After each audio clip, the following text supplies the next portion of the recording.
So you went pro at 16 years old, pro skateboarder, and as your career shifted, you became more of a personality, which obviously led to multiple TV shows, Robin Big, Fantasy Factory, Ridiculousness. So what was that transition period like, or did you feel like there was one from pro skateboarder to entrepreneur to now TV personality? Yeah, I would say the through line almost through it all is like it was entrepreneur and like athlete entertainer, right? Because I was still capitalizing on the opportunities that I had in the skateboard world. And really, television was a product of that, right? So the DC video, I decided to write a skit for the video of like, what would be funny is if we did a skit of I bring a security guard to deal with security guards, right? And the skit blows up, becomes a really big deal. Ruben Fleischer recognizes it. Me and Big Black were doing a car race across Europe together. He shares it with Jeff Tremaine. Jeff Tremaine, who created Jackass, he's like, you guys should make a show around this. And we thought nothing of it. Yeah, let's give it a shot. But then when it became real, I repositioned my opportunity, right, of where I could find growth with this platform, and mainly from watching what had happened with Bam Margera's board sales and signature shoe sales from being on Jackass. So I renegotiated my DC deal, my board deals, all my deals into higher royalty, less upfront money, betting that when I got on TV, they would explode. And they did just that, and I reaped the rewards by having sort of that entrepreneurial preset sort of vision of how I could potentially create more value out of the opportunity on television. And Fantasy Factory is that times 1,000, right? So then I was like, okay, I'll do a new show for you now that I'm like this big star on the network, but I want to own my integration rights. I want to be able to use it as a platform around my businesses. And then I used basically their platform to do massive deals with Chevy and Microsoft and Monster and DC and all these corporate deals, and use it as a platform to launch my businesses like Street League and Wild Grinders and all these different deals that I was doing. Again, because I was always walking that entrepreneurial and athlete, then now entertainment line all the way through. Yeah. I mean, you're clearly a brilliant businessman, and that's always been in you, and it has led you to the Dyrdek Machine, which is kind of this business incubator.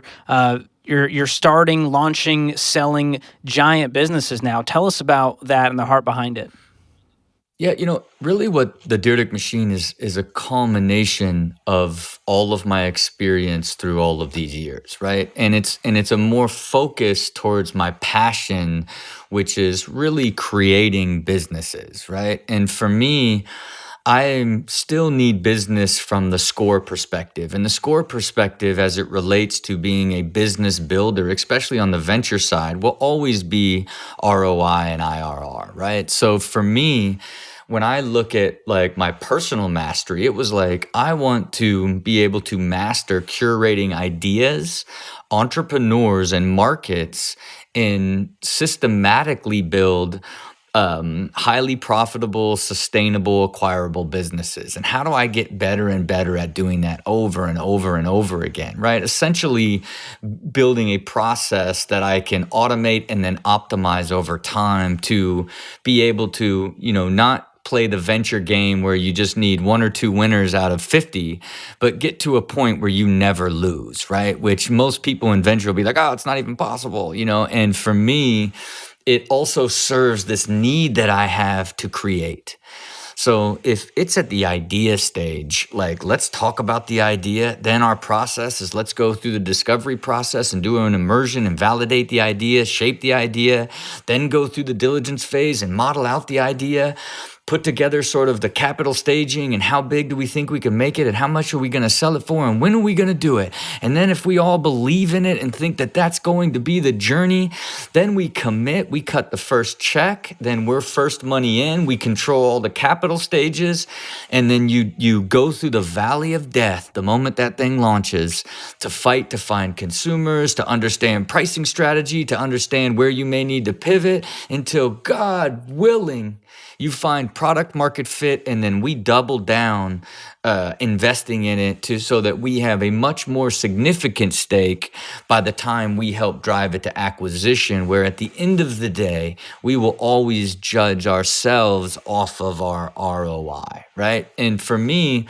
it's my own personal capital, right? Like I own the company 100%. It's all my money. And then there's no LPs, there's no traditional venture structure. So, and I co-find everything with my partners. So it's a hybrid of pure entrepreneurialism that I was raised and born on and am passionate about, with sort of venture capital that is more sort of a financial asset allocation structure in most cases, that I've blended together along with my personal mastery, that is sort of my life and legacy of work that I want to create beyond television, that I've been as an entertainer before, you know.